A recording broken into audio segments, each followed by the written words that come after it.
a newly elected Republican member of the House who actually is openly gay. So you might think, hey, look, we've got progress on that issue. Nationally elected an openly gay Republican. However, this person, unrelated to him being gay, of course, has been caught up in some fabrications. So now, George Santos recently became, again, the first openly gay Republican elected to Congress. That doesn't matter. But according to a New York Times investigation, this representative elect may have been misrepresenting or may have misrepresented a few elements of his biography and resume during his campaign. So let's get into it. What did he potentially lie about, according to this investigation? His education. Okay. So now Santos claims to have been graduated from Baruch College in 2010. However, according to the school, the New York school could find no records of Santos attending. Okay, look, maybe you went under a different name. I don't know. Maybe he might want to come out with some clarifications. But there's more. Santos' biography on the National Republican Congressional Committee also includes his mention of having attended NYU. Okay, New York, New York University, great. Problem. NYU says we have no record of this person existing or going to our college. Huh. Okay, that's bizarre. We're 0 for 2. 0 for 2. So now, look, does it matter where he went to school? No, not necessarily. Especially when it comes to Republican, it's like, we actually like the poorly educated, so it's even better if you flunked out of high school. We will definitely elect you. Because we don't like smart people. So, yeah. Stupid. Okay. Anyway, a minute to find that. So, look, the idea that he would lie about going to school, these two different colleges, a little strange, a little sus. There's some sussy here. Okay. But is that all? No, it turns out his work history has a couple discrepancies as well. Santos claims to have worked for Citigroup and Goldman Sachs after graduating from one of the colleges that he apparently, allegedly, ever attended. So, hey, right? Now, when asked, neither Wall Street firm had any record of his employment. Strange. So, look, he had to have had a job before, right? I mean, I don't know. I guess. I mean, according to records, and we don't know if this is true or not, but he was the regional director of a Florida-based harbor city capital. So, no, this is a job in banking, right? I mean, it's an investment firm. So, well, is it though? Was it a legit firm? Well, it turns out Harbor City Capital has been accused by the SEC of running a $17 million Ponzi scheme. Oh. Now, that said, according to the Times, Santos has not been named in the lawsuit against the company, and he himself has denied knowledge of that scheme. Okay. I mean, sure, he's lied about, allegedly, lied about a lot of other things, but, okay. You might have lied about this one, but we don't know. There's more. Now, it turns out, I wouldn't be surprised if he had been involved in the Ponzi scheme, because he may have also defrauded donors to a charity involving animals. Our furry little friends. According to the Times, Friends of Pets, a charity that Santos claims to have founded back in 2013, also appears to not be real. The IRS found no records that the organization held tax-exempt status, and neither the New York nor New Jersey Attorney General's offices found records of the organization being registered as a charity. Furthermore, the intended beneficiary of a 2017 fundraiser thrown by Santos says they never received any funds from that fundraiser. So, You know, uh, probably ran off with it. That sounds familiar, doesn't it? Fake charities. But look, Ponzi schemes are one thing, but when you allegedly defraud Fido, that's a problem. Huge problem. What kind of monster steals from animals? But it gets better. Turns out, according to the report, he's had a few issues paying his bills. This sounds really familiar. Santos has been twice evicted for non-payment of rent, once in 2015 and again in 2017. Wait a minute, I thought he was working at Goldman Sachs or Citigroup. Why wouldn't he be able to afford his rent? Weird. Very strange. And by the way, it's very funny for a person who claimed that he and his family owned 13 rental properties. You would think that if you or your family owned all these properties, that you would be able to live in one of them and not getting kicked out for not paying your rent. Huh. According to financial disclosure forms, only one apartment in Rio. Oh, Rio.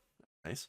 And property records in New York City and Nassau County show no document or deeds associated with him. So only the apartment in Rio. That's associated with him, his family, or his family firm, the DeVolder Organization.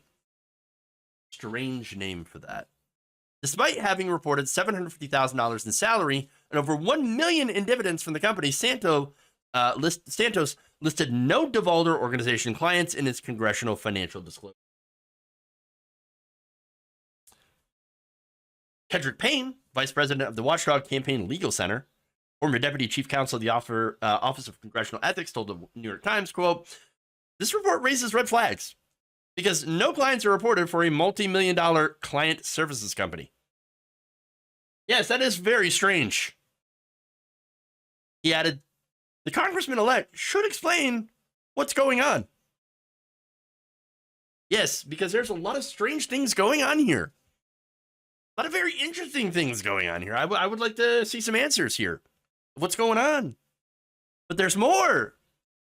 The Times revealed that in 2008, Santos stole a checkbook from a man his mother was caring for while she was working as a nurse in Brazil. So, why would you steal the checkbook? Oh, right, because fraud. He later confessed to using the checkbook to purchase shoes and was later charged with the crime. However, Brazilian prosecutors say the case remains unsolved as Santos just ignored official court summons. Why am I going to do that? I don't care. What? I stole money and I bought shoes. Okay, but why don't you just have all this money? Why don't you just pay the back? Shoes. It's so weird. It's so weird. There's so much here. But finally, we may have the coup de grace of shittiness. In a November interview, Santos also claimed that his company had lost 4 employees in the June 2016 mass shooting at Orlando's Pulse nightclub. However, Times found no evidence of any of the 49 victims of that tragedy ever having worked at any of Santos at all. Why would you lie about that? Oh yeah, no, look, I'm a victim too. You see, I had my employees that were killed in the terrible Pulse nightclub shooting. Except that you lied about that. I don't know why. I don't get why he would lie about that. It's so incredibly bizarre. Now, there's more, by the way. Policy-wise, Santos, you can see why he's was elected as a Republican. He had said that abortion is as barbaric as slavery, and his voiced support for Florida's Don't Say Gay law. So there's a reason that Republicans allowed him to run and supported him. Oh, look, he's he's a gay person, but it turns out he's just as homophobic as the rest of us. Oh yeah. Oh yeah, get this guy on the ballot. He could be our, another of our Dave Rubins, except not as much of a clown. Yeah, but an incredible alleged grifter, though. He also was a Capitol rioter. He had attended the January 6th Stop the Steal rally that led to the storming of the Capitol and was recently caught on video saying that he had wrote a nice check to help cover the legal fees of some of the rioters. Wouldn't be surprised if that check bounced. But, I don't know for sure. Don't know for sure. And then earlier this month, he had attended a Manhattan gala alongside of white nationalists and far-right conspiracy theorists. So there it is, a history of alleged questionable claims about himself, his education, his work history, admissions of some criminal behavior, and of course, a whole lot of terrible policy positions.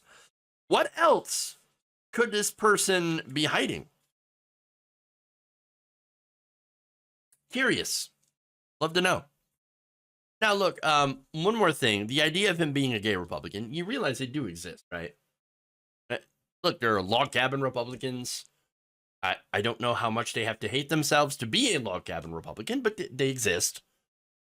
And they love tax cuts. Let's be honest about that. There's a reason gay Republicans exist, and it's because of tax cuts and deregulation. Look at Dave Rubin. Dave Rubin. Yeah, my brain is in recovery mode from taking in these high-level ideas and also all this money. They basically pay him to hate the gay community and to talk about how, remember when he did this whole, for a while, oh, I'm actually a liberal, but I'm a classical liberal, and I'm not actually a right-winger. And I'm just telling you how terrible the Democrats are and how terrible the left and the gay community are. But I'm a liberal. I'm a classical liberal, though. No, you're a right-winger, and you just love money. And that's it. You sold out your principles for an extra buck. Peter Thiel is another one. Peter Thiel is gay. He's also a massive investor in conservative causes. And the reason that he does so is because, well, look, he wants to bring in like a technocratic monarchy. Just insane, anti-democratic. But the reason that they support, conservatives is because tax cuts, deregulation. Peter Thiel loves that deregulation because it saves him money, and he doesn't care about anybody else.